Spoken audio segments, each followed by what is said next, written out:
Well, welcome back everybody. Today is a very exciting day because the digger and the telehandler are finally making their way to the block. The recovery guy is here to pick them up, but let's just hope it's a little bit less exciting and dramatic than when the telehandler got delivered.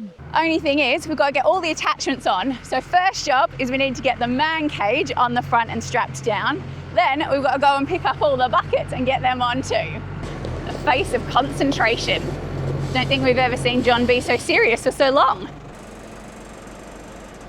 We also need to thank our legend of a neighbour for yet again saving the day and letting us load up in his yard, because this would have been a lot trickier if we're out blocking the road or in our little driveway too. We're proper farming now, aren't we? Have you showed them all the buckets? I haven't. You got your serious face on though, boy. Yeah, I know. So this is our overly ratchet strapped contraption here. So we've got the big telehandler bucket and then the little diddy ones. These are the trenching ones, little digging, but the big bucket needs a bit of work. She needs a bit of love. That's a job for when we get to the new place, that.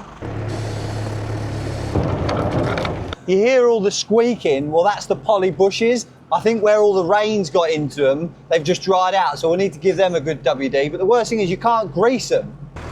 We need a low loader. I was kind of hoping that we'd have that all painted up, to be honest, we had here, so at least we're going with 2 freshens, but... Do you know what I'm a little bit gutted about? The bloke that was the one who delivered them isn't the one who's come to pick them up, so you can't see them all looking shiny and better, but oh well.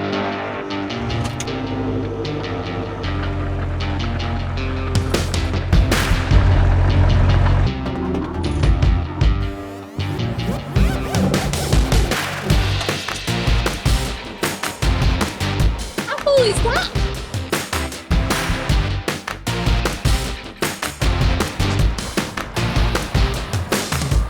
We've got to see if we can beat him there now.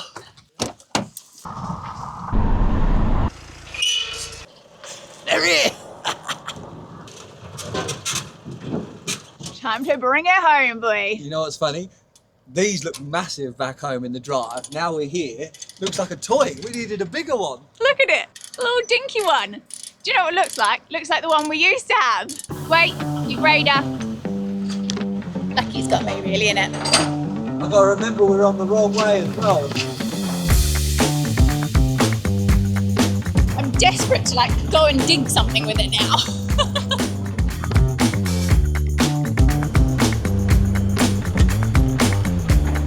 Is that about right? Looks it.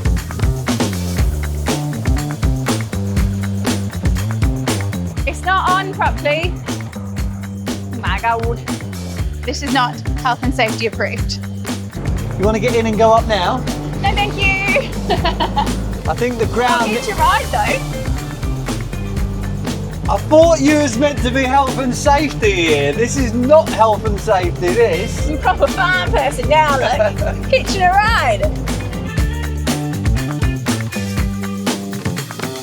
Got a friend for the poor old lonely scissor lift finally. Now you eagle-eyed viewers would have spotted the old IBCs upside down in the old driveway when we was doing the digger, because these are our water supply at the minute, because it seems like we take 1 step forward and 2 steps back at the minute. Yeah, so I told you that we had ground contamination out for their preliminary reporting, and we have to go to stage 2, which is them coming and digging trial pits and taking a lot more of our money. Yeah. Which also means we can't then progress any further with getting water onto site because we're not allowed to dig the trench. Yeah, look at where, so basically the water is going to go from the shed here out to the end of our property and then just across the dike, and the main is literally on the road. And we're going to dig it as well. Yeah, well they don't have anything to do with this section other than inspecting that it's up to standard. All they have to do is literally connect 5 inches of pipe into the main outside. We leave it outside with a little cap on and everything for them. And 5 inches is about that big, isn't it, Jess? Yes, 5 inches. But anyway, to just connect that tiny bit of pipe into the main, £1,000 they want, because they have to do a road closure, which also means that once we say, yeah, okay, and we pay them, we have to wait another 3 months till they'll actually do it. So what that means is we're on RBC water supply from now on. So we've got 1,000 litres, well, 2,000 litres of water here. And what we're going to do is we're going to rig up a bit of a rainwater supply. So we're going to get the gutters off the static caravan going into the tanks. Once we've reclad the shed, we can then get a big tank and run it into there. So hopefully we should be all right for a while. And we've got a filtration system all lined up as well. So we'll show you that when we actually get it all connected in. And the reason we've gone for black ones is similar to when we do camper builds. Obviously, because they're going to be outside, the sun will beam down on them. And with clear tanks, then they grow all algae and stuff inside. Whereas with black, it should be much better.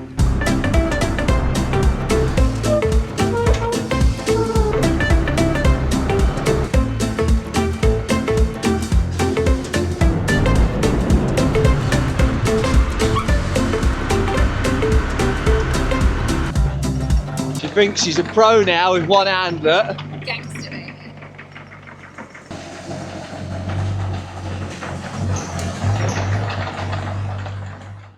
Well, yesterday it was a bit of a manic day, and John had a very restless night's sleep last night, worrying about his beloved vehicles being here unattended. And a lot of you quite rightly have said that we need to get some tracking devices and some security on the vehicles, which we have got something lined up for that, but we need to get the telehandler finished being painted first. So what we spent yesterday afternoon doing was getting power connected to the static caravan, and then we've also set up our Starlink on the roof, because one of the downsides of not being able to dig trenches is obviously we also can't get normal Wi-Fi yet, and we need that for the security that we're going to put on the property today. So we've gone for these little battery operated security cameras. And the reason we want these is that there's no hard wiring with them. So we can move them around as the site changes and there's different things we want to protect. So to start off with, we're going to put them up on the top of this, what is it? Bit of steel. On the top of this bit of steel here by the door. And then we're also going to put one on the end of the static caravan there as well. So then because they like swivel 355 degrees and 90 degrees up and down, we'll cover our whole area where anything of value is. So my question is, do we use the telehandler with the cage or the scissor lift to put it up there? Of course we need the scissor lift. Or if you're a normal person, you could just use ladders. Have you maybe forgotten something? What? I don't know, like the tools and the camera? Just want to go up in it. How high? A bit higher? John, you've gone past the pole. Can't do this with a ladder though, can you? I think we should put it somewhere else just so I can use this again. I'll get Jess a chair as well, look. Should we bring the toilet as well? Are we really taking this chair? We're taking the chair. Because why not? Because we can. You sit down there, look. There? Right, now you film me. I'll film you. Up we go? Up we go. See, when we need to do servicing on the door, look. It could do with a service. It's a rattly old thing. So we've gone for the Reolink PT Ultra. Is that the right one? No, Reolink Altas PT Ultra. The Reolink Altas PT Ultra. And what I like about it is when you turn it on. Welcome to Reolink. Please install Reolink app and scan the QR code on the camera. No reading instructions. Willkommen bei Reolink. Bit of German. German. Bienvenue à Reolink. Bit of French. I think they get the idea. It does come with instructions, but they are John-proof, and setting it up through the app is really easy. It's also got onboard storage too, so you've got a little SD card that goes in the bottom there, or you can get their home hub, which gives you 16 terabytes of storage, but it's got some really cool features. So up the top here, you can see this light. That works just like a security light that will be motion detected, so it will turn on if it sees anyone in the yard. But also, the app allows you to two-way talk to people. So if you saw anyone scuffling around in here, you can be like, "Hoi, you, get off my land," or you can turn the alarm on and scare the bejesus out of them.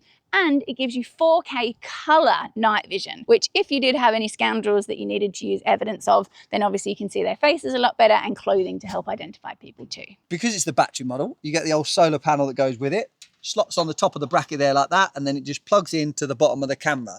Now 10 minutes charge from this will power the thing for the whole day in motion detection mode. I'm not going to lie, when I first saw this online, I thought it looked a bit cheap and a bit plasticky, It's not the case. All the brackets are aluminium, and when you get one, you'll just see how well they are made. Now you can put these in continuous recording mode, but in the motion detection mode, which obviously uses a lot less battery, it does a 10-second pre-record. So it works a little bit like your dash cam, where when it senses a motion, it will record the 10 seconds before it as well. So you never have to worry that you're going to miss anything on a recording. So I want to say a massive thanks to Reolink for sponsoring today's video. And if you did want to try one of these, they've given us a 5% discount if you use the code JESS5, and I'll put the link in the description for you.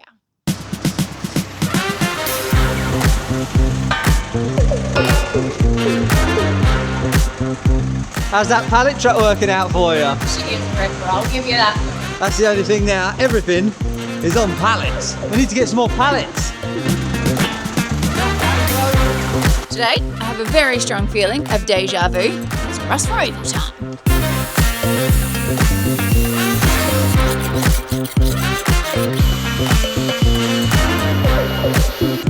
That's heavier than I thought it was gonna be.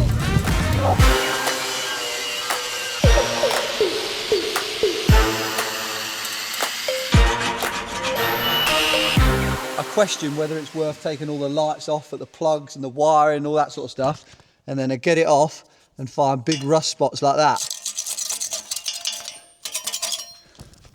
well worth it. Whose idea was it to buy an old Telehander, Jess? Not mine! What a nightmare this is. I think the problem is because it's not like a camper van where you've got one big flat panel, you've got little nooks and crannies and angles and things like that. So where you've got like a bit of rust in there, to try and get it, it's a nightmare. Then when we started stripping the cab down, oh my God, look at the state of it.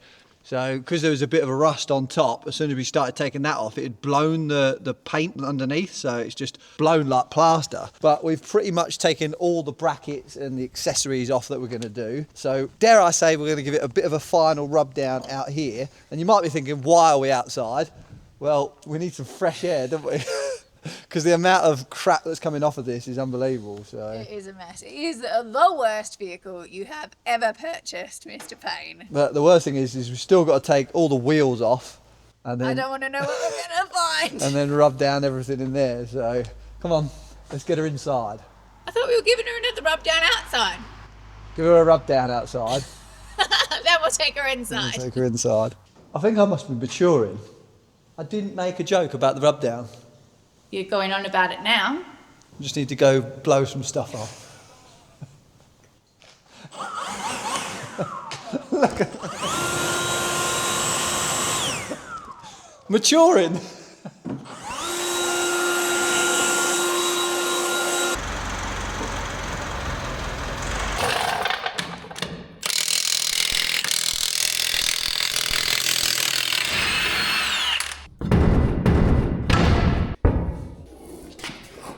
Like usual, no match for the guns.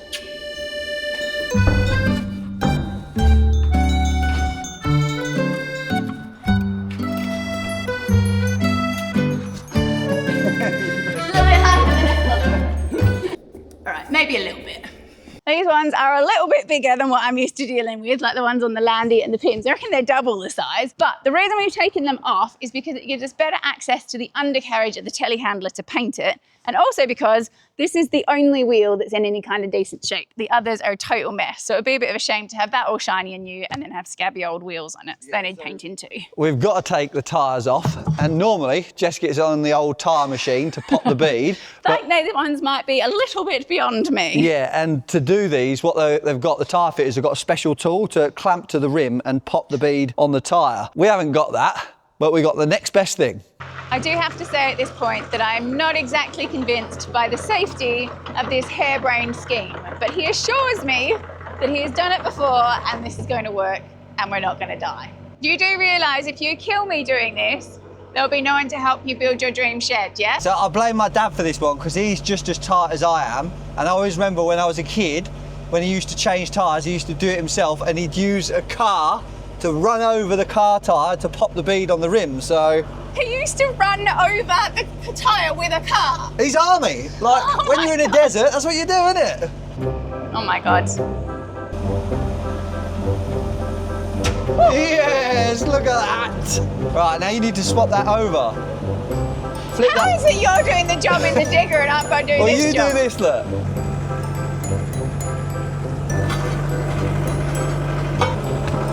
Go on, up you go. There we go. Whoa. Beautiful.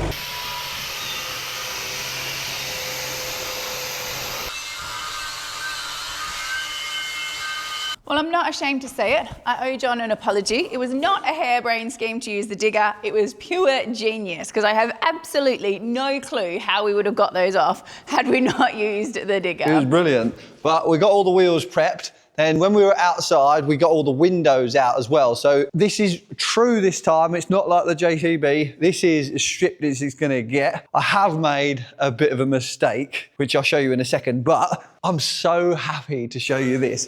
This is called a creeper, if you don't know. And I bought this when I was 16. I think this was my first snap-on tool I ever bought. And it's been in our shed now for, I don't know, what? 11 years. Because obviously we couldn't use it. Today is the day where we got a workshop big enough and a concrete floor where I can use a creeper board. So I am very, very happy. But what I'm not happy about is when we was doing the other track rod, I noticed that this one was knackered as well. So I've done that one. And then as I was doing that, the bottom bush on this is knackered as well. So I know you're probably thinking, why didn't you check that when you were doing the other side? Just overlooked it, to be honest. So I've had to order the bush for that. But after what feels like an eternity of grinding and sanding and filling, we have finally got this all sanded down and keyed up ready for paint. So all that is left to do is wipe it down with panel wipe everywhere and tape everything up.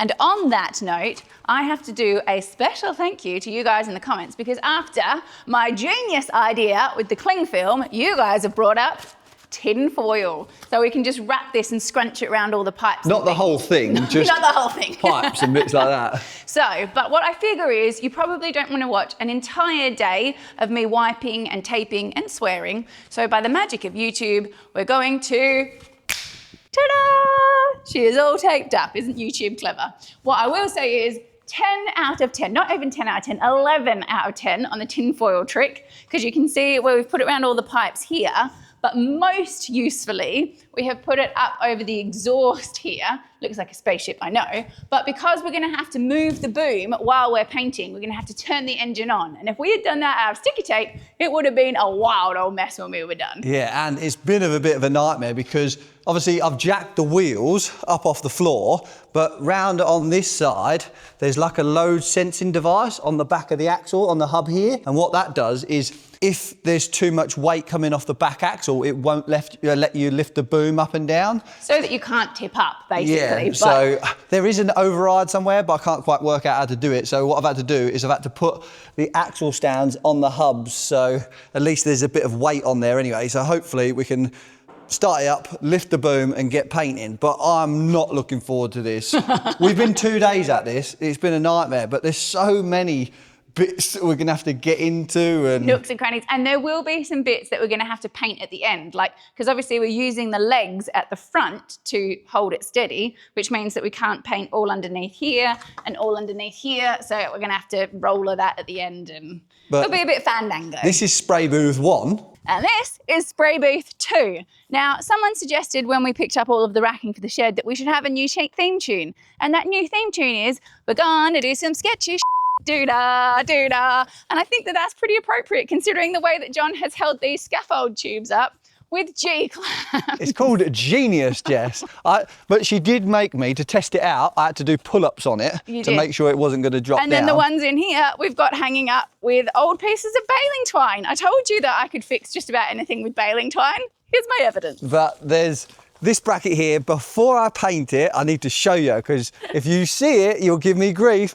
It has all rotten through at the front here and at the back. I don't know how this whole panel's gone as rotten as it has, to be honest, but if I was to repair it, I'd have had to cut it all off and then weld it all up. And at the end of the day, I need to make a new one at some stage, but we've just got so much going on at the minute. She's getting painted. Let's hope it's the right colour green.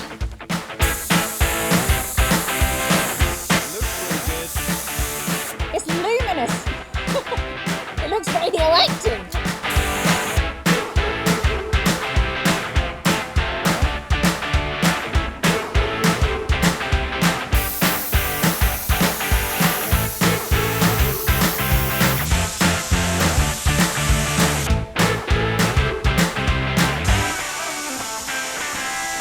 last one lot done. Now for the main bit. I've had to change my bandana though, because I was starting to look a little bit like I did when I was a kid, and I'd gone swimming too much over the summer, and my hair had gone bright green.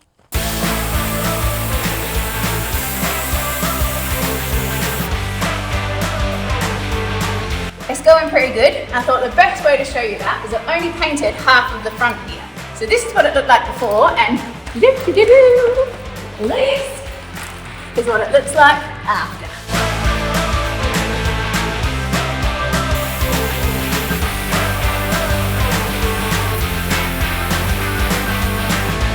Man, that's satisfying.